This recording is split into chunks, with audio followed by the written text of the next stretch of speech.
This week on Arcade Couch is a huge shake-up at Xbox. Phil Spencer's out. We've got lots to talk about. And Sony's not safe either, with them announcing they've shut down Bluepoint Games. Plus, we're talking about all things potentially happening with Nintendo's huge Pokémon Presents next week.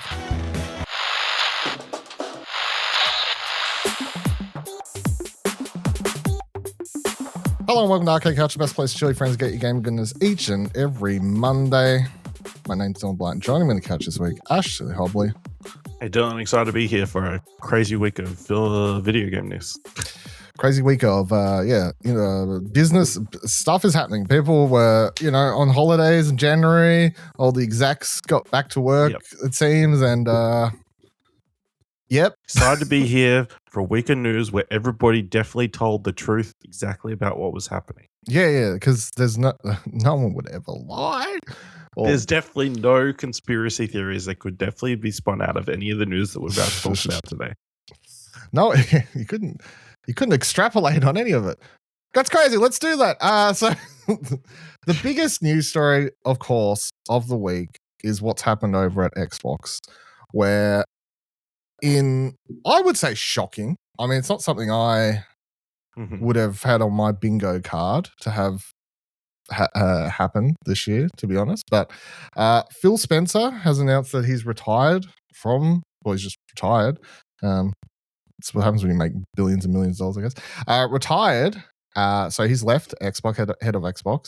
And then at the same time, Sarah Bond, who the two have been pretty much two peas in a pod as far as working together hand in hand at Xbox, she has resigned from her position at the same time. And in their place, you're having Asha Sharma come in and head up Xbox now in place of Phil, or Microsoft Games, official title. But and she's coming over from working at the core AI section of Microsoft, where she had been since, I think, late 2014-ish, around then. And then Matt Booty, who was head of Xbox Game Studios, has been promoted to Chief Content Officer now. So a huge shake-up in terms of leadership at Xbox really has sent the general reactions, I think, reading people's thoughts and stuff, into a frenzy of if this is good or bad. I think the main 2 points is obviously someone who's so heavily involved in AI coming in charge of a video game company. In the news, or not the news, the blog post they sort of put up with letters from all four of the people involved in this news story on the Microsoft website. Sharma wrote, to meet the moment, we will invent new business models and new ways to play by leaning into what we already have, iconic teams, characters, and worlds that people love, but we will not treat those worlds as static IP to milk and monetize. We will build a shared platform and tools that empower developers and players to create and share their own stories. As monetization and AI evolve and influence this future, we will not chase short-term efficiency or flood our ecosystem with soulless AI slop. Games are and always will be art crafted by humans and created with the most innovative technology provided by us. I think tackling what they would have presumed to have been the hot topic of her coming into the position, or I think attempting to handle that. What do you think? Because Xbox is in a very weird position right now. They have pretty much spent the last 6 years burying their own brand a bit. They spent billions and billions of dollars buying Activision, which we covered on here talked about umpteenth more times than any other news story, I would say, because it took that long for that deal to go through, and it was just up, down, whirlwind. I don't think we would have talked about any other news story as much as that one over the 18 months or whatever long it took to happen. And ever since then, they have spent as much money on buying companies as they have then shutting down studios. Xbox's... Well, have they shut down studios? They've shut down plenty and plenty or of just studios. Fired a bunch of people. Both, yeah. Obviously, they've thousands of employees have lost their jobs across the last couple of years from what the reshuffling and firing, especially when they brought up Activision Blizzard. They did that whole, now we've got too many similar jobs across the two companies, and they made a bunch of people redundant because they felt that there was too many positions crossing over. And then on top of that, of course, then they've done the whole it's sort of become a joke as to what Xbox even means in the gaming ecosystem, I guess, these days. The whole everything is an Xbox. Do you even need to own an Xbox now? Basically, every Xbox exclusive game comes to PC at launch anyway, and then it comes to PlayStation and Nintendo. They're in a really weird position. So, what do you make of this news? Oh, we're just taking it at face value that what they're saying. I don't know. You tell me what you think. Accurate. I think if we take it face value, I think it's there definitely are post Phil Spencer looking to go in a slightly different direction. Obviously, it's bringing in someone from the outside of the gaming sphere to like oversee everything. I definitely get the impression that she is going to be balancing the books, while Matt Booty will be doing most of the overseeing of games, much in the way that PlayStation had Sean Layden kind of running PlayStation, and then Shuhei was in charge of first party studios and kind of overseeing the actual games coming out. But yeah, I mean, it's hard to say. You get the impression that that statement, she's saying all the right things that people want to hear. We're going to make Xbox great again. And we're going to go back to, we're going to recapture the times of before, which seems like we're going to be making money again, which I don't know how they're supposed to do with the model that they've kind of backed themselves into. You can't exactly like go back to exclusivity and selling $70, $80, $100 games, and expecting everybody to buy them based on the subscription model that you've kind of built. It just seems like they've brought someone in to try and get Xbox back into the black more than anything else. But assuming that we believe that Phil Spencer just decided to retire on a random Friday in his February. Part of the letter post on Microsoft website, he said that he decided this late last year, or that's what he said. But the problem is also, even if someone's like, I decided, it can be I decided as in I had whatever the guy's name is, the head of Microsoft. Thoughts about it. Or someone's come to him and said, hey, have you thought about retiring? Like maybe he was like, hey, I want to retire.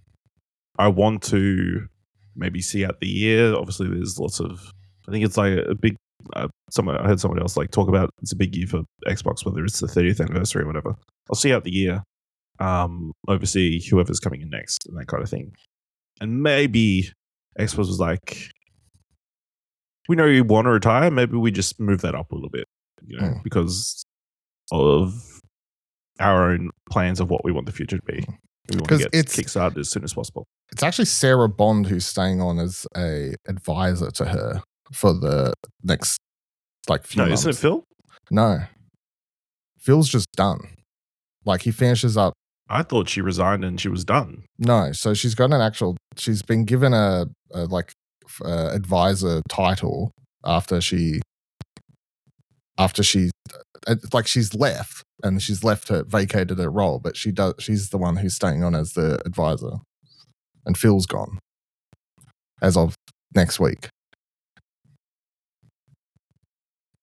Okay. So, but she has also apparently been there, or at least the handoff period she's been there for like the last couple months, or talking to Phil and stuff. So,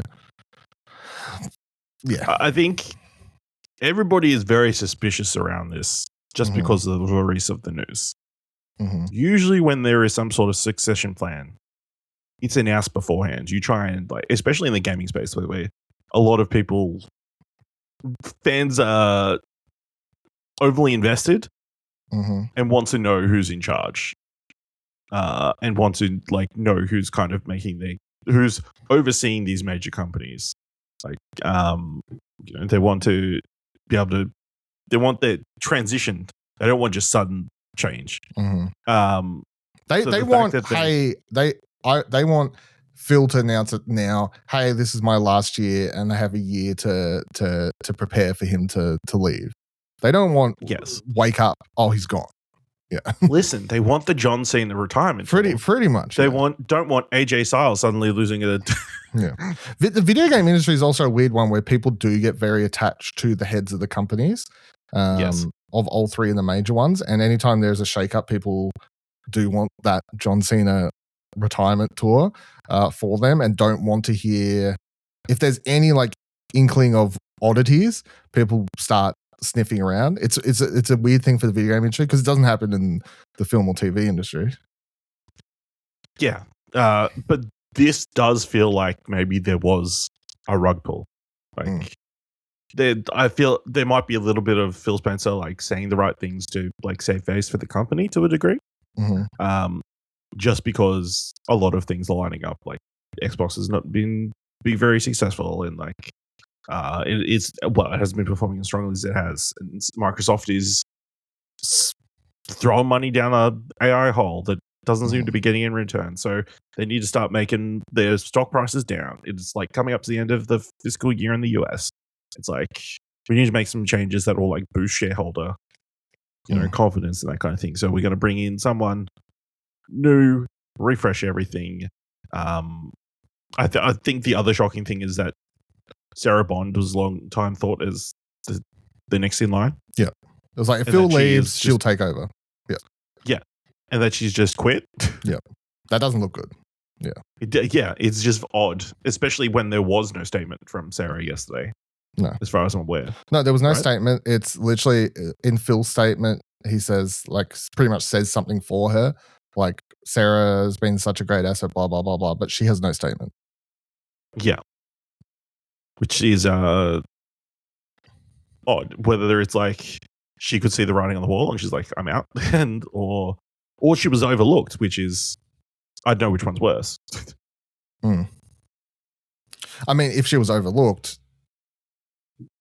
I can understand why she's left the company. You can understand, yeah. After everything that, going on there. And she was, by everyone's eyes from the outsider perspective, was the rightful successor to the Xbox crown. So very odd. And I mean, the fact that they've chosen someone who, and it's not, I'm not saying that you need a gamer in to be in charge of the company, but it is like in a world where pretty much all of Xbox's heads have always been gamers, like, or at least like people who like in any interviews they would talk about other games and stuff. And in particular, Phil was always someone who would talk about other companies' games and Nintendo, PlayStation, stuff like that. It's an obvious, or it's a purposeful choice to bring in someone who's none of that and is just solely a business person. Yes, because I believe before she was part of the AI stuff, she was working for Shopify and like Instacart or something. One of those like shopping places. Kind of. Yeah. So her background is entirely business based. It's not the video game industry. It's not. I mean, it's not the entertainment industry. She specifically says, one of the first things I need to do is understand this industry. Yeah. And the thing is, the video game industry is so hard to understand because we're constantly talking about how many like potholes there are within the industry that no one can seemingly work out right now in a world where money's funneled into projects and then teams are laid off, which we'll get to in a little bit again. But the video game industry just funnels hundreds of millions of dollars into teams for years to then fire them. And then even, as I was saying before, Xbox buying studios and then making a bunch of people redundant, and the ups and downs of projects. Like, the video game industry is such a weird one to try and wrap your head around. I'm just like, I don't even know how you begin to piece together how the video game industry sort of works, like. I will say, Sarah did put a message up on LinkedIn later. But from what IGN says, there's not much reference as to why she left. It's very vague. It's like more of a thank you to the team and everything kind of thing. Not surprising, I guess. So yeah, I don't know what I guess my first question is, she talks about all this stuff of like wanting to pretty much, make Xbox great again. As you said, let's make Xbox great again. But I do wonder, considering her background and everything, is she even going to do they even attempt to pivot and make Xbox as in a console a thing again? Or is it like pretty much Xbox as a video game console is dead now and we're going to focus on Xbox as in a like Steam? It's something you launch on your PC and you can launch on your PlayStation, or you can launch, you know what I mean? Like it's a publishing label. It's a platform that would sort of, that's the direction they sort of been heading in, and probably makes more sense given a lot of her background and stuff. Because I mean, the first question should be asking is like, what are we even selling here? Like, yeah, I mean, it's hard to say. I mean, she does mention console specifically in her statement, so. But that could mean Xbox going away. The Xbox Ally X's and stuff like that. I mean, I think even a novice knows what console means. So everything's a Game Boy to my mum, or a PlayStation. Yeah. I mean, before Bill Spencer left, he had specifically said that they've got the next Xbox in the works. I don't think they not follow through on that at the very least. So. But who knows, with the tech industry at the moment, with RAM shortages and that kind of stuff, and the costs going up, is it viable to, obviously it's not the rundown, but obviously PlayStation has kind of said that PS6 plans have been delayed due to RAM shortage. So, I think it's so easy. There's so many different directions you could possibly speculate. Like, are they going back to the old school? Are they just going to push harder and faster in this current direction? Who's to say at the moment? It's just too early. Yeah, and obviously you won't really. I don't know. I think they're definitely not going to be in the same position they are right now, or not trying to stay in the same position, I guess. No, they're going to go hard in either direction. Yeah, they're going hard in a different direction of some sort, like either fully ahead instead of like sort of meandering, or back a different way. Whether they like fully commit to our games are everywhere. Like, we're going to be Sega, but we're going to be the biggest video game publisher there is. Like, or like maybe hard push into exploiting their franchises. Everything's a TV show now. That kind of stuff. Yeah. It'll be interesting. I don't know how soon we'll start to see the remnants of what was put down by Phil begin to lift up and replaced by decisions she's making. Though apparently that Matt Booty said that no one's going to be losing jobs anytime soon. So it'll be interesting to see if because she needs to figure out what to cut, what not to cut. Yeah. But it's always those things when people say stuff like that in interviews, I'm like, oh, you better be 100% sure, because if that happens... You better be, if it 6 months down the line... it comes back to bite you in the ass. Because I would be concerned, just because we know Phil maybe was protecting some studios to a degree. Like, he was very hesitant to cut, even though he was kind of demanded from the top, like, because he had investments in the gaming industry and all that kind of stuff. This is someone from the outside. It's much easier. They're more, I guess, cut off from the people making games. So it's easy to make those calls, I guess.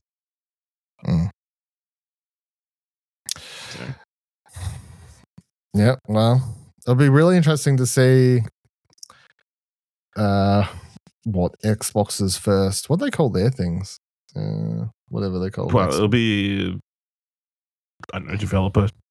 Well, they just had the developer. Yeah, not the actual ones where you usually see Phil and Sarah like in the video talking.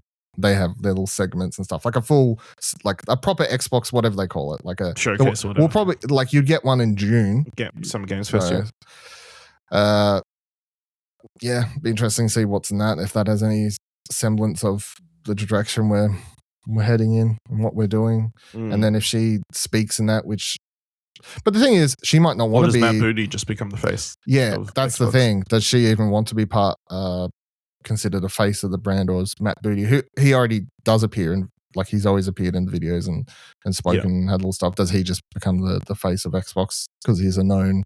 Because he's in charge of the actual studios. Yeah. So and the game's coming out. So yeah, it'll be interesting. It'll be something. It wasn't all right in Sony this week either, though. So let's turn our light to what's happening over at the over in Japan, I guess, away from the US. Sony has shut down Bluepoint Games. So they are, of course, most known for a bunch of remakes, including most prominently the Shadow of the Colossus remake and the Demon Souls remake, which was actually their last game they released, and that was released in 2021 as 2020 or 2020. 2020 or 2021, sorry, whenever the PS5 launched. That's their last game. Since then, they were purchased by Sony a year later in a all too unsurprising move. When that was announced, everyone was like, shocker, didn't see that really coming. You remake a bunch of PlayStation games, they get picked up by PlayStation.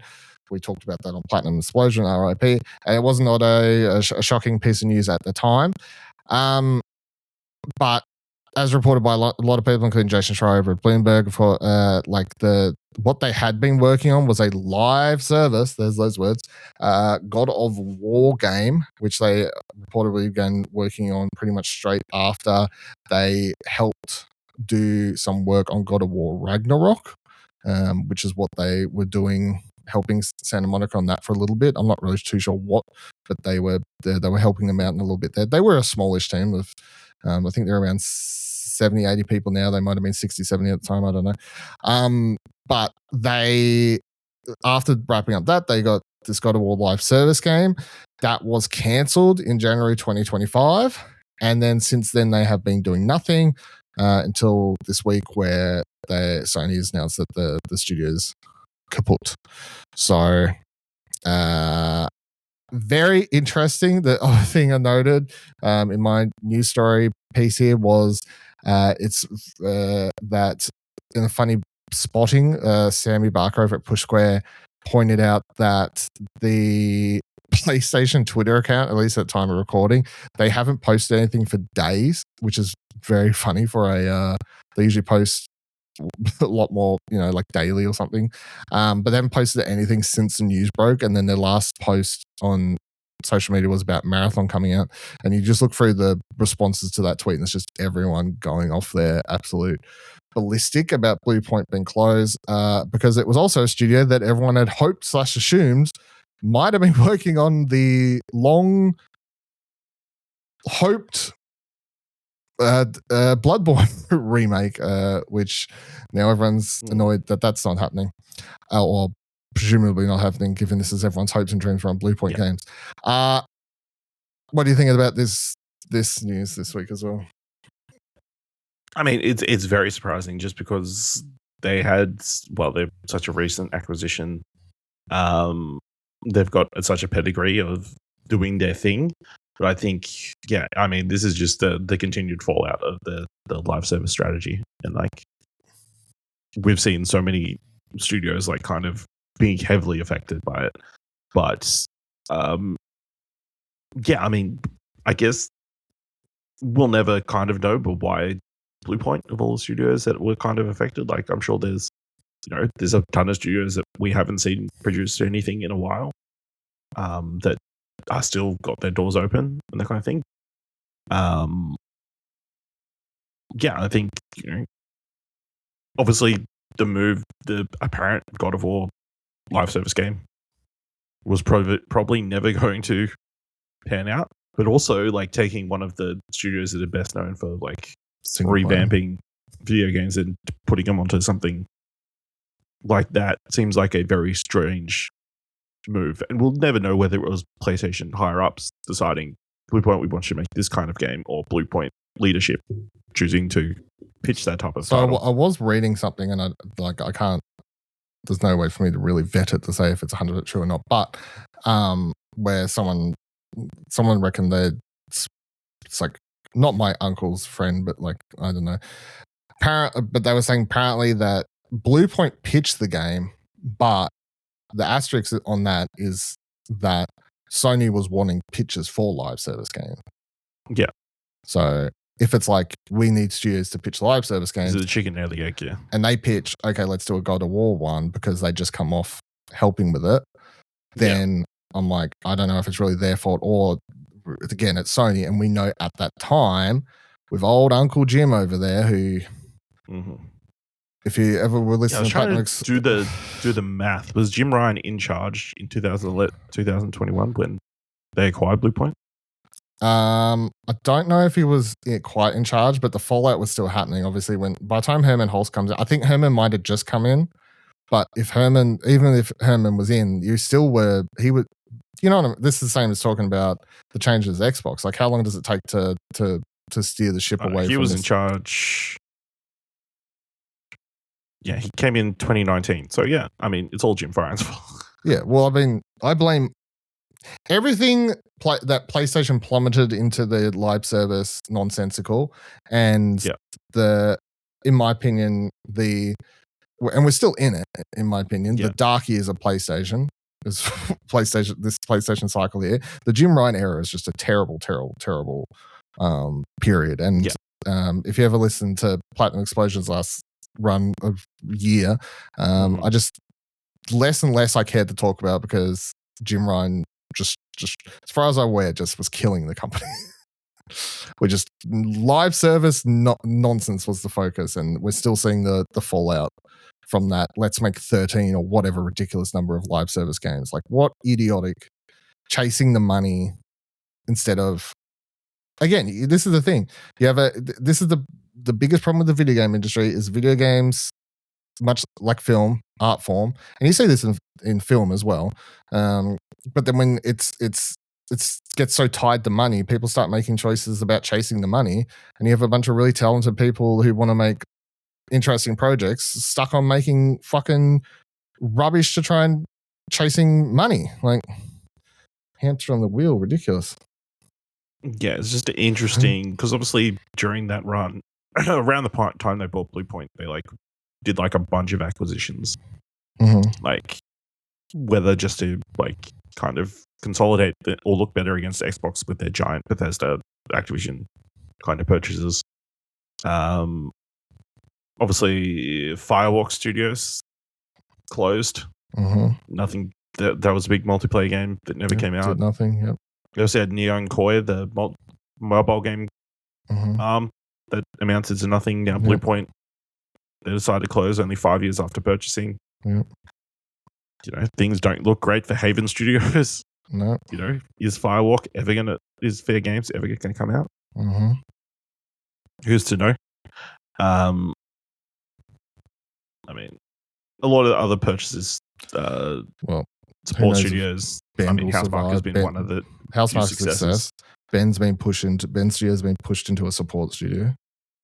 I mean, from all reports, yeah. And then Fire Sprite was the other team that they bought, which did Horizon Call the Mountain. What are they working on next? Another VR title? That's not instilling a lot of confidence. So, yeah, I mean, it's definitely this push for live service games, which was never going to work. They were never going to have. They said they had 20 titles. There was no way 20 titles were going to coexist at the same time. No. So, it's just the continued fallout from that business movement. And it's interesting because really the chase for live service thing is just the chase for people's attention span and time. They want it dedicated on one thing. People to get looped into these live service daily missions, got to do the daily things, the weekly things, and all that sort of stuff. But then I don't have it in front of me, but I saw a couple different websites this week went off some group published a like a survey finding thing, and a few gaming publications use the data from that to write news stories. But they were covering the main takeaway, which within the findings of that was that although video game, I think money wise, it went up 5% last year. So it's like the money didn't drop last year, but the report found that the people are playing games less and people are instead losing. So the video game industry is losing time to apps, basically. So people are spending more time just sitting on the couch scrolling TikTok, Instagram Reels, doom scrolling, or even just they mention more people just would rather spend $50 on OnlyFans and sit there watching OnlyFans than play video games. Like, it is a interesting conundrum because I do think there's a correlation because the live service games are that chase for people's time, daily, weekly time is the real currency, and apparently video games are already losing people's attention span to doom scrolling and porn. So yeah, I guess you gotta wonder what's the is it a correct business decision to like close the studio that we know? Why couldn't they have just pivoted them to something else, instead of closing the studio? Yeah. So apparently unless they had like a couple of projects that have fallen through. So no validation to this. Something else I was reading was that apparently they pitched 2 projects in the last year, and one was said no, but given to another studio. They pitched 2 remakes, apparently. Mm-hmm. One, they said no, but that has now been given to another studio and they're making it. And the person that wrote this said that they didn't. The person I was speaking to from Bluepoint said they didn't want to say what it was because it's being made. It's being made by somebody else, yeah. And it's a remake, so now everyone's going to assume that's Bloodborne, I guess. And then the other remake they pitched, Sony said no because they didn't believe it would be successful enough. So in the last year, they apparently pitched 2 projects, and one was given to someone else, and one was straight up said no. I do also think the writing was sort of on it when they announced those God of War remakes the other week, and people started pointing out, it's like, oh, it's odd. That seems like such a project that Bluepoint would usually make, and they're not making Maybe it. that is the project rather than Bloodborne. No, it's apparently not that. It's apparently something else. Okay. Yeah. So no, cheers. But I mean, even when they announced that, I remember when the God of War announcement happened, people were commenting at the time, being like, "Oh, it's weird that Bluepoint isn't making this." And then people were in the comments on the video being like, "Nah, they're not making this because they're making like it's."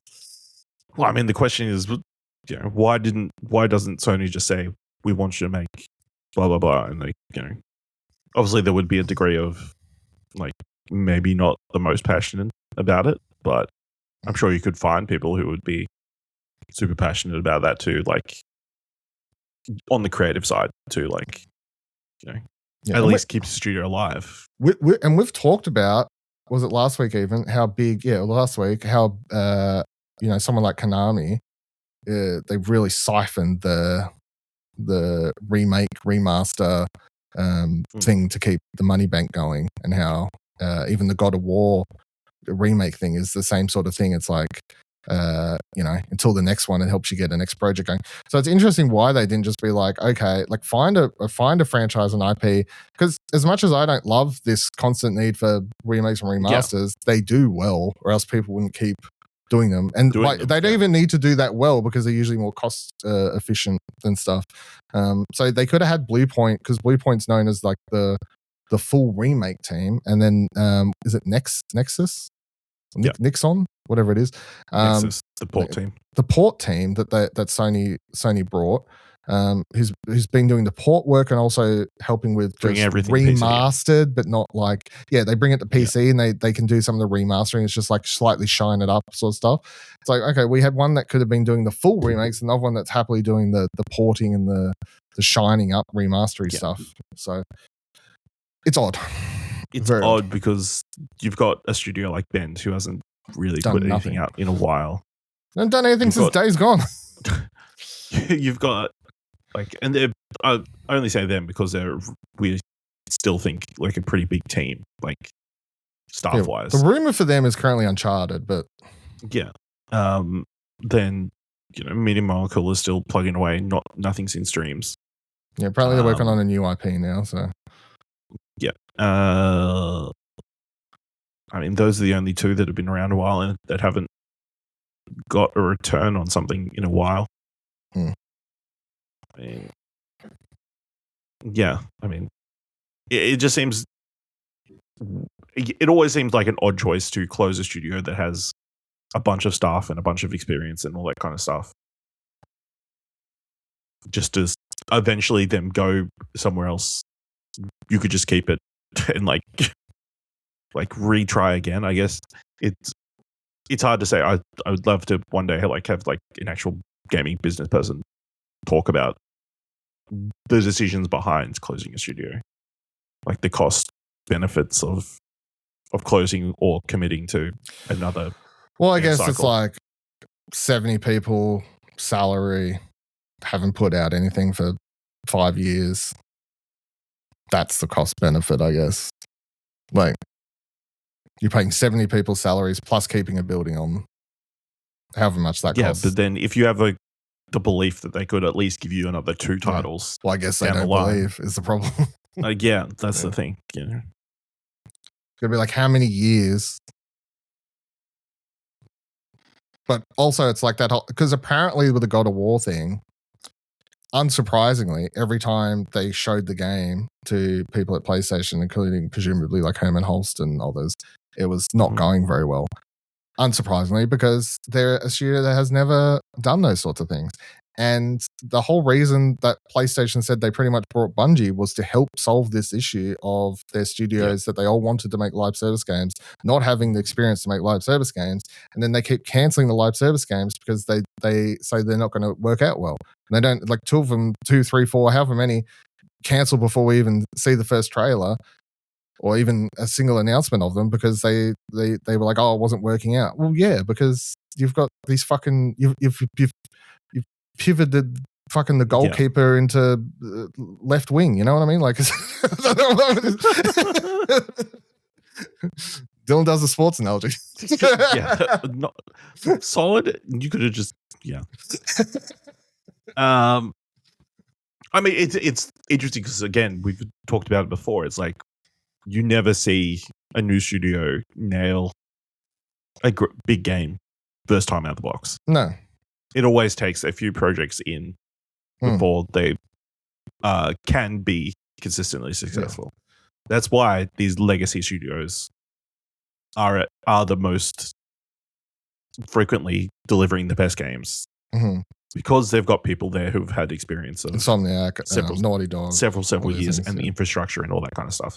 So to get rid of a studio that has all that infrastructure and all that history, I think, for the gaming world, sure, the people who work there will go across the industry and work at different places, hopefully, you assume, or but they all have to start again, effectively, especially if they're starting because I think that discussion always came from, we'd never seen a first time studio deliver a 10 out of 10 game. No, not often. Well, the only time you see a first time studio is an indie studio, and it's usually because they even if it's their first game, it's like a team of 6 people or whatever that have actually been making stuff. Like they've done a bunch of indie game jams together. They went to school together. They have the chemistry amongst them already. So you have a game come out, I don't know, Hollow Knight, right? Bam, cool, success. But never like AAA is what I'm saying. No. Except maybe Claire Obscura, maybe is the exception that breaks the rule. But yeah, but even then, I guess that team, from all reports, was pretty close, and a lot of them, had that backing. Which I think, to my point, is that when you disband, we always talk about like the constant disbanding of teams and whatnot. But I was talking about it compared to film, I think, again last week. But it's like the reason a lot of film directors then get the band back together and go back to the same director of photography, producers, and all that sort of stuff is because they have the collaborative juices and the trust and understanding how to work together. Yeah. And the games industry, I don't think, is any different. You have a whole group of 70 to 100 people working together. It's a art form collaborative medium. Then you go, you just started a new studio with 100 people, and you just expect them to magically make gold when they don't to understand how the person next to them works or thinks, or they don't understand the head of studio's way of thinking, or how it's just they people view video games sometimes, I think, because it's a tech industry and like they're created on computers. For the most part, they view it as like a zeros and ones thing, but don't think about that art side of, you go to film before you go to film a movie and TV show, they have the table reads, they have the chemistry tests and all this sort of stuff, but then they just stick a bunch of people in a room and go, well, you make art, you do the coding, and I'll write a script over here. Voice actors, let's go. Chop, chop. Like, just do it. So yeah, I do think it's that constant. It's like a constant battle between the video game industry trying to be an art form like movies and TV, butting heads against people going, yeah, but it's made on computers and stuff, so it's not. It's like a tech industry, and we design apps by sitting people in rooms and going, do this, yeah, enter code, and it happens, but that's not at all the same. So, oh dear. This is what I'll say to that. Yeah, disappointing, Thankfully, Nintendo didn't have any bad news this week. But not all three. Just quickly, so there is a Pokemon Presents happening next week. It's happening on, for us, it's happening at, Wednesday. Daylight savings still going. Yeah, so it'll be midnight Ash's time if you're in Brisbane, 1 a.m. Midnight Friday this coming if you're in Brisbane on the same time as Ash, and then 1 a.m. if you're on real time like me around Australia for Saturday, 1 a.m. Saturday morning. So this will be a big one. Looking forward to it is Pokemon Day, Pokemon Presents. So the biggest usually Pokemon showcase that we get every year. It's the 30th anniversary of Pokemon this year. So hopes, I think, for this one are quite high. They've also got out ahead of the gates, and they've already the news that Pokemon Leaf Green and Pokemon Fire Red, the Game Boy Advance remakes of the original Pokemon games, are coming to Nintendo Switch next week. Nothing fancy about them. They're overpriced IMO at $30. They're just the GBA versions you can buy and play on your Nintendo Switch if you would like. But yeah, and then there's a bunch of other news that's popped out already this week. They've announced some, the 3 legendary birds of Pokemon are coming to Pokemon Unite. They announced some super raids for Pokemon Go. Like a bunch of news has already happened this week in the world of Pokemon that does sort of make me go, okay, hopefully we're getting some good shit in this Presents. Like we're getting a lot of the fluff out of the way early. And even if they have to show it in the showcase, it's just going to be a quick mention as a, hey, we announced this, blah, blah, blah, like a 15, 30-second thing instead of a whole 5 minutes spent on it. Are you looking forward to this? I mean, as a Pokemon watcher of the news? Yeah, I mean, I think with the 30th anniversary, I think we should have higher than normal expectations. We'll probably get the same stuff that we usually get, like a bunch of like updates to all their mobile games, and there'll be new battles of people in Unite, and they'll probably show a bunch of new fighters that'll be in the battle game and all that kind of stuff. So, but yeah, I think we'll definitely get a bigger look at, or first look at, like whatever's the next thing for players. Next generation is what we need. The Nintendo Switch 2 exclusive, finally not running like shit. Pokemon generation 10? I don't know, but that's what we need. And then also for them to spend a bunch of time on I can't remember the name of it now, but the upcoming one that's basically going to replace the core Pokemon games in all the tournament stuff, where you can transfer in Pokemon from every game, have them fight in that one. That one they've it's 2 years since they announced that. I think 3 Champions, years. Yeah. Is that it? Champions, yeah. So that, and then we'll need stuff about Pokemon Sleep, of course. Pokemon, whatever else. Card game or whatever it's called. Yeah, a bunch of that. Need all that, and then I'm hoping there is a cool anniversary title. So whether or not that's a remake or something, whether or not that's a new Let's Go game, like something anniversary tied into the first. Yeah, I feel like that's surely. Pokemon Yellow. Yeah, Pokemon Let's Go Yellow. I don't know. No. Pokemon something Kanto based. Yeah, I assume. Yeah. What would be the leaf version of? So if it's leaf green and fire red, be water blue. Electric yellow. Pokemon Electric Yellow. Yeah. Because they never did a remake of Yellow.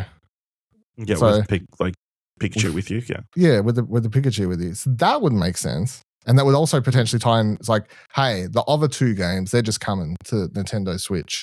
You can buy those if you want. But we've got the brand new Nintendo Switch remake of Pokemon Yellow coming for the anniversary. Yeah. You heard it here first, folks. Pokemon Electric Yellow coming October 19th to Nintendo Switch. How close will I be? Only time will tell.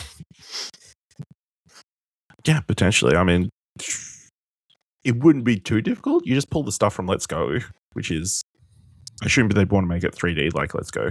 Yeah. Right? And then you just put the actual, remove all the just plain capture stuff and put all the battle stuff from the more recent games, you know? Mm-hmm. That kind of thing. I'm seeing a lot of people upset about the pricing of the... $30 is a lot for... But you put it in perspective, you'd want to buy a copy of either of those games. It's like they're going for like $150 a piece in a loose cartridge. Well, here's the thing. No one that just wants to play that game is actually buying it. Everyone's just playing it on an emulator. That's the reality situation. You are digitally collecting. That's what you're doing. Yeah. It's part of your digital collection. It's not really, you know. And I'm sure there'll be a segment of the audience, like parents and that kind of stuff, that will just buy it because nostalgia and they want their kids to play it. What I really need is because apparently, so certain countries, different versions say it's compatible for Pokemon Home or not, or like at least it's compatible with Pokemon Home. And I really need confirmation of if you just forgot to mention that in all the versions when you publish the information sheet. Or specific. Is it compatible with Pokemon Home? If it's compatible with Pokemon Home, that at least helps with the cost somewhat because then you can it's connected to the big wide ecosystem of Pokemon now, and also it means you'd be able to complete the fucking Pokédex in the games because you'd be able to potentially trade in Pokemon to actually complete it. Well, I'm sure they've got like, you know, sure it's a GA port, but like I'm sure they've got like online battling and trading against other Switch owners, right? I don't know. I guess, but yeah, that infrastructure has been added. No, because you from memory, you could not complete the Pokédexes in those games without trading with people, without trading to either your own copy or someone else's of silver or gold. What? Because they're like random Pokemon who didn't appear. There's Pokemon from the 152 up that you need for the Pokédex. Because you beat the game the first time, then suddenly they're like, now we've got the Pokédex is extended to the 250. So maybe they just cut that from this video. Yeah, I don't know about that.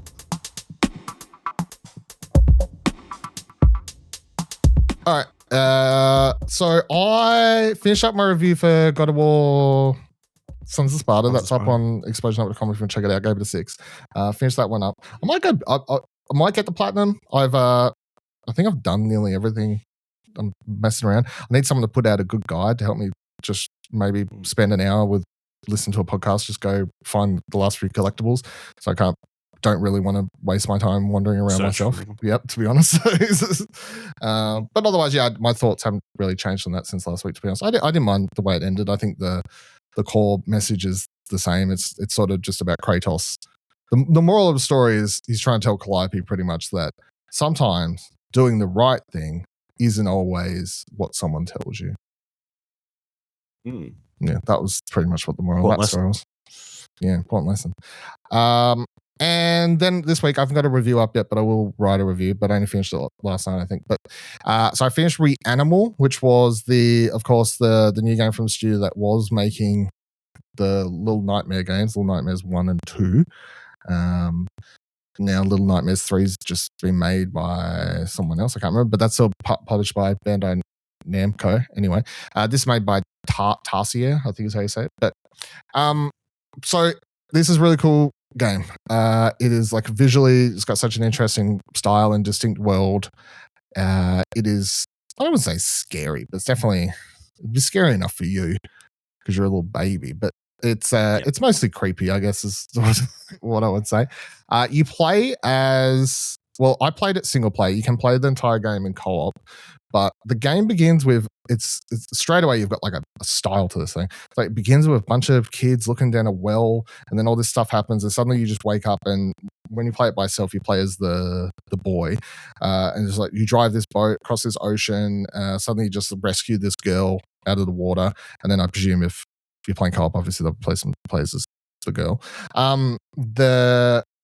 From there, she's like, I thought you were dead. The characters do speak, but not a lot. Every now and then they will just say something to each other, like, which I wasn't sure of at first, but when the boy grabbed the girl out of the water and he's like, I thought you were dead. Like, and every time there's voiceover, it's done in such a like almost like it's an echoing thought rather than actual people talking to each other, which is just the way it's presented. All the characters wear masks and stuff in this for some distinct reason. The boy starts in just like a sack over his head. However, one of the collectibles in the game is you can find different masks and put them on throughout it, which weirded me out the first time because I didn't realize I was actually finding a little hidden room at first. Then I walked in there and clicked on something, and the boy took off his hood and put on this freaky ass long nosed mask, and I was like, what the fuck? That's fun. So they're in this world. You don't know what's going on. You don't know what's happening. You pretty much drive the boat at the start to this landmass. You see some other kids running away, scared. So there's a bunch of kids around the place. And the game's sort of divided into 3 acts, I guess. And each act has its own monster that's in charge of like that sort of area that you're across there. And I think it's like 9 levels, I think, basically, if you go for it that way, as per the trophies that unlock. But the first area has this, I don't know, it's like a creepy, slender dude policeman, but it's also not really a person. It's like a slimy creature thing that's like inhabited the body it's walking around in. It's creepy. It's great. The first time you meet this thing is you're like walking through a bunch of subway carriages early in the game, and then this like car pulls up, and the little girl, well, controlled by AI when I was playing it, quickly ran and like hid under one of the seats. And then he just like opens the door and begins looking around and lifting things up. And then I got caught the first time because I forgot what button crouch was, so I didn't go hide under the seat in time, and he just runs and charges at you on all 4 legs like some creepy motherfucker and eats you, and that's great. That's fun. But yeah, so then you sort of discover another kid and you have to run away from it, and the whole journey is just you're trying to escape. At no point is there any idea of like where you are or why you're here, and it becomes pretty obvious as the game continues that you are in some sort of hellish dream landscape, potentially traveling through the several layers of hell. There's so many ideas thrown in this game, and I have no idea really how to unpack them in a way that I could explain it. I don't think that's bad. It's much like watching, I don't know, sometimes a Lynchian film, and you're like, I love that. I had no idea what he meant, but that the discussion afterwards, or your attempt to talk it through in your own head, is part of the fun, because you have all these different elements, and trying to dodge them without spoilers, but like there's a whole section that seems to be almost like it's trying to say something about the effects of war on children, and that was making me think about, I guess, like Ukraine and Palestine, Israel, like all that sort of stuff. At least the way it was playing out, and that's how it was making me think. Whether or not that's the actual intention, I have no idea. That's the way it's going. There's another part where it's like you're in a school, and it's sort of like that's the first time there's any sort of combat and markers, but these other kids are like attacking you, and it's like, I don't know, is this supposed to be something about how kids bully you, like bullying the characters? It's like, and then by the time you get to the end of the game, it's sort of obvious what happened to initiate the events of the game. The game, like from a narrative point of view, it very clearly describes what and how that happened, but you still have so many questions about the girl and the boy and why or how these things particularly happened. And then when you try and think about what's revealed at the end and all the other elements like the war stuff and whatever else, I can't quite piece together how it all comes together. But it is very well put together. It's very like from a artistic standpoint, art direction standpoint, it's got so many. Just I took an up-teen amount of screenshots. I haven't actually downloaded them to my computer yet, but I took a shit ton of screenshots. I'll tell you right now. The lighting in this game is phenomenal. Just so many times, like, it would be standing somewhere and be like, "Oh, that's a creepy shot." Screenshot that, or like running away from a creature, and I'm trying to do like some weird claw hands attempt to like keep running at the same time and press the screenshot button because I'm like, that looks cool with that motherfucker chasing from behind or something like that. And then just looking for the collectibles was I didn't find. I found about half, I think, but that was fun to always like sort of attempt to go off the beaten path, creepy music and stuff. So definitely, not your type of game. However, definitely one of the definitely something for if people can enjoy a little bit of the scares and the creepy stuff. It's a highlight for 2026 so far for sure. And from what I've if you look on Metacritic, OpenCritic, or whatever, getting really, really good reviews. So that is Reanimal. All right, that'll do it for this week's episode of Arcade Couch. If you'd like to let us know anything about what we'll discuss this week on the show, or send us something to discuss next week, you can do that by heading to explosionnetwork.com/follow, where you'll find all of our social links. And if you liked the episode and would like to support the podcast or explosionnetwork.com in general, head on over to explosionnetwork.com/support, and we'll see you here next week, same time, same couch. Goodbye.